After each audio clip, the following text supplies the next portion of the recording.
You expected healing to give you clarity, purpose, and fresh energy. But instead, everything inside you feels strangely quiet. The fire that used to push you forward has gone out. Your goals feel distant. Your old ambitions feel meaningless. And you're wondering if something has gone wrong. What if I told you this loss of motivation is not failure, but an essential psychological phase? A phase that Carl Jung understood deeply, and one nearly everyone goes through after true shadow work. Because when the wounds that used to drive you no longer exist, the entire engine of your life temporarily shuts down. The fear-based fuel runs out, and your authentic motivation hasn't had time to grow in its place. Most people think being unmotivated after healing means you're regressing, but Jung's insights reveal the opposite. This emptiness is the space your psyche creates before genuine direction can emerge. It's not a collapse, it's a reset, a psychological death before rebirth. In this video, I'm going to show you why. I'll explain the surprising reason your old motivation dissolved. I'll break down the 3 phases people go through after integrating their shadow, and I'll show you the exact signs that your real, inner-driven motivation is beginning to awaken.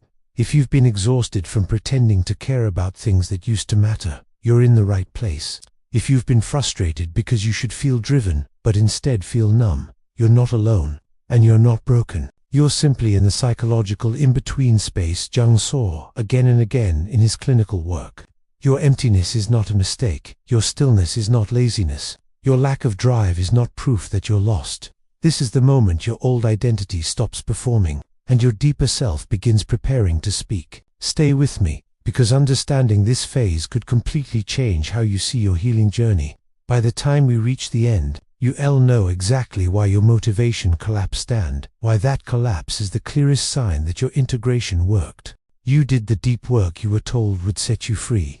You faced the parts of yourself you avoided for years. You uncovered wounds, patterns, and projections you didn't even know you carried. And then something unexpected happened. Your motivation vanished. Instead of feeling powerful and renewed, you felt empty. Instead of feeling inspired, you felt directionless. Instead of waking up with clarity, you woke up with confusion. This experience is far more common than people realize. Jung understood it as a predictable stage of psychological development. Before healing, much of your motivation came from fear, shame, and the need for approval. You worked hard to avoid being judged. You chased goals to feel safe or recognized. You pushed yourself to escape the parts of yourself you didn't want to see. That pressure created momentum, even if it was painful. Shadow work changes all of that. It removes the unconscious wounds that used to push you forward. It dissolves the inner battles that fueled your drive. The psychological engine that once powered your actions is no longer running, but your authentic engine hasn't started yet. Jung observed that this transitional void is unavoidable. He saw it in his patients. He lived it in his own life. And he believed it was one of the clearest signs that healing had actually occurred. Because once you stop running from yourself, you no longer feel the need to outrun your shadow. People often mistake this silence for failure, but Jung saw it as a natural collapse of the persona, the mask you wore to get through life. When the mask falls away, the old motivations tied to it fall away too. You stop performing. You stop proving. This loss of drive can feel frightening, because it's unfamiliar. You've spent years being pushed by internal pressures that are now gone. What you feel is not laziness. It's not regression. It's a psychological reset taking place beneath the surface. Jung described this stage as the beginning of true individuation. The ego is no longer in charge. The self, your deeper, integrated core is preparing to take over. But like any transition, there's a pause before the new direction becomes clear. This pause is where you are now. You haven't failed. You've simply entered the space where the old you dissolves, and the real you begins to form. Before shadow work, much of what motivated you wasn't truly yours. Jung discovered that people often chase goals that are really projections of their hidden fears and rejected qualities. You weren't pursuing dreams, you were escaping shadows. You weren't striving for success, you were fighting your own inner judgments. You weren't driven by passion, you were driven by compensation. Projection is one of Jung's most important concepts. It means we see outside ourselves what we don't want to admit lives within us. We push our unwanted traits onto other people. We push our unclaimed strengths onto external achievements. We push our insecurities into goals that promise to fix us. This is where the old motivation came from. If you feared being lazy, you pushed yourself endlessly. If you feared being unworthy, you chased validation. If you feared being powerless, you became obsessed with accomplishment. Every step forward felt like survival, not choice, and the world often rewarded you for this performance. Shadow work shatters this system. It forces you to reclaim the qualities you projected onto others. It brings home the traits you denied in yourself. It reveals that what you admired or hated in the world was actually a reflection of your inner landscape. And once you withdraw those projections, everything changes. Jung said that withdrawing projections is like pulling energy back into the psyche. The external world loses its exaggerated emotional charge. Life stops feeling like a battlefield. Your goals stop feeling like weapons or shields, and the motivations that once felt urgent suddenly fade. This is the moment the persona begins to collapse. The persona is the mask you wear to survive social expectations.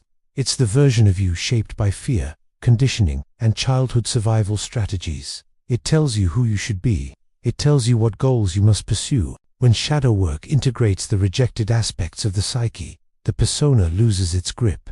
The mask becomes too heavy to hold up. The old ambitions tied to it begin to crumble. The drive to perform becomes unbearable, and you're left standing between who you were and who you're becoming. This collapse is not a malfunction.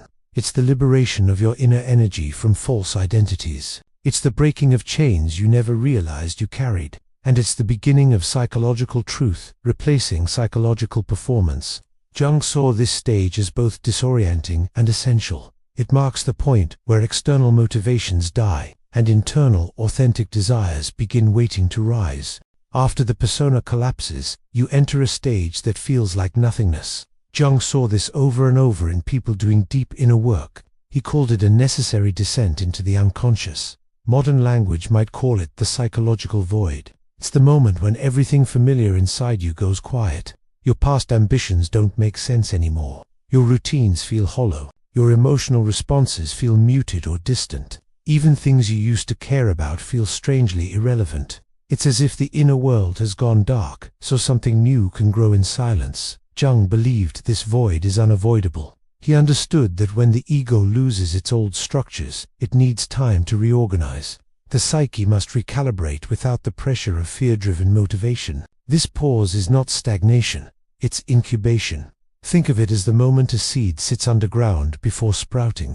Nothing appears to be happening, yet everything important is happening beneath the surface. Your values are shifting. Your energy is redistributing. Jung compared this phase to a symbolic death, not the end of life, but the end of an outdated psychological system. Your old identity dissolves. Your old purpose dissolves. Your old motivators dissolve.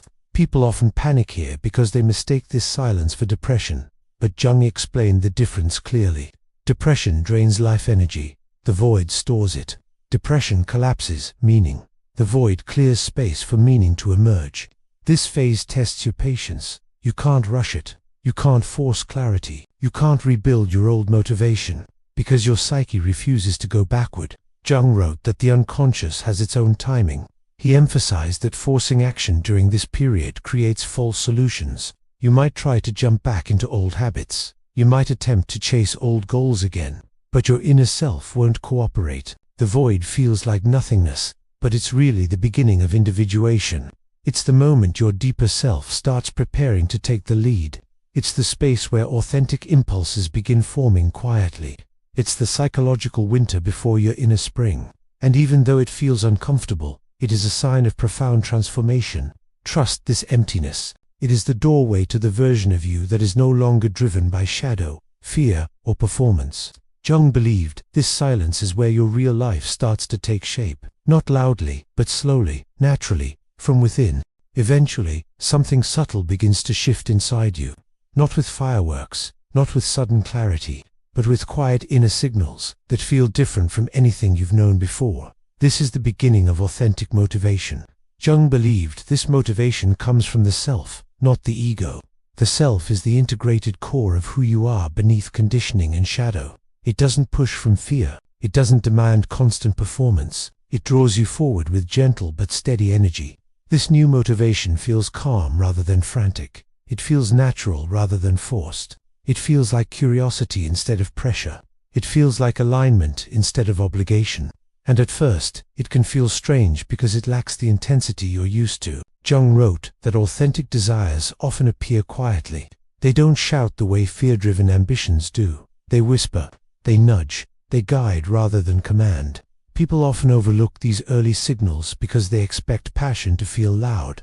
But Jung said authentic impulses are steady, not explosive. They show up as small sparks of interest. They appear as ideas that feel meaningful for no obvious reason. They rise as gentle pulls toward certain activities, subjects, or environments. This is why Jung encouraged active imagination during the reorganization stage. Your psyche communicates through images, through dreams, through sudden insights, through emotional shifts, through meaningful coincidences, or what he called synchronicity. As authentic motivation grows, it begins to generate energy instead of draining it. You notice small tasks feel easier when they're aligned with your deeper nature. You stop needing willpower to move forward. You stop needing external approval to stay committed. You start working from inner truth, not outer expectations.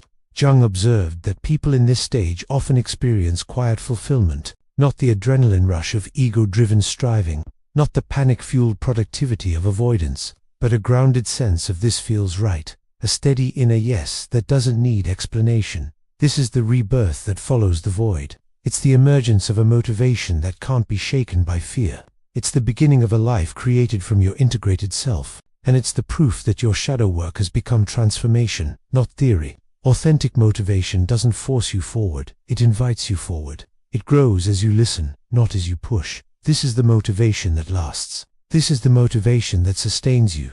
As authentic motivation begins to awaken, another challenge appears. You must learn to trust the pace of your own psychological development. Jung emphasized that the psyche unfolds according to its own rhythm. It doesn't follow society's timelines. It doesn't respond to pressure or force. Most people try to rush this stage. They panic when clarity takes time. They try to fix the emptiness instead of understanding it. They push themselves into action to escape discomfort. But Jung warned that forcing movement creates false paths. The true path reveals itself slowly. It doesn't come from logic alone. It comes from unconscious wisdom rising into consciousness. It comes from inner alignment, not outer expectation. It comes from allowing, not controlling. Jung saw individuation as a lifelong unfolding, not a quick breakthrough, not a motivational hack, not a sudden identity shift, but a gradual revelation of your authentic nature. During post-shadow integration, your psyche is reorganizing at deep levels. Your values recalibrate, your desires reorient, your emotional responses shift, your sense of purpose reshapes itself organically. This is why Jung compared this stage to a second birth. You are entering life again from a place of psychological truth. You no longer move from fear or persona. You move from the self, and that movement is steadier and more enduring. People around you may not understand this change. They may think you've become passive. They may claim you've lost your ambition. They may try to push you back into old patterns. But their confusion reflects their own unintegrated shadows, not your failure. Jung encouraged people to stay loyal to their inner transformation. He believed the self always leads toward meaningful expression, even if the path appears unclear at first, even if others disagree with your pace, even if your old identity no longer fits. As you continue listening to inner impulses, life begins to shift. You feel more aligned with your natural energy. You choose activities that nourish rather than drain you. You attract experiences that match the person you're becoming, and your motivation becomes sustainable rather than compulsive. This is the culmination of the process. Motivation no longer comes from wounds. It comes from integration. It comes from wholeness. It comes from the self guiding your direction. Individuation is not about becoming someone new. It's about becoming who you always were beneath fear, conditioning, and the persona. And trusting your timing is the final and most liberating step. You've now seen why losing motivation after shadow work is not a setback. It's not a sign that something inside you broke. It's the natural transition Jung watched countless people go through. The old, fear-based engine is gone. The new, authentic engine is just beginning to warm up. You learned how projection collapses. You learned why the persona falls apart. You learned how the psychological void appears before rebirth. You learned how authentic motivation emerges quietly. And you learned why trusting your timing is essential for individuation. If this journey resonates with your own experience, you're already further along the path than you realize. Your stillness is not a flaw. Your emptiness is not failure. Your quietness is the space where the self begins to speak, and your new direction is forming patiently beneath the surface. If you want more deep insights, like these rooted in Jungian psychology, healing, and inner transformation, make sure to support the channel. Like this video, subscribe to Psychology Insights, and turn on notifications so you don't miss any upcoming content. Together we're building a community of people who choose authenticity over performance, integration over avoidance, inner truth over outer pressure. Thanks for being here, and remember, your transformation is already happening, even in the quietest moments.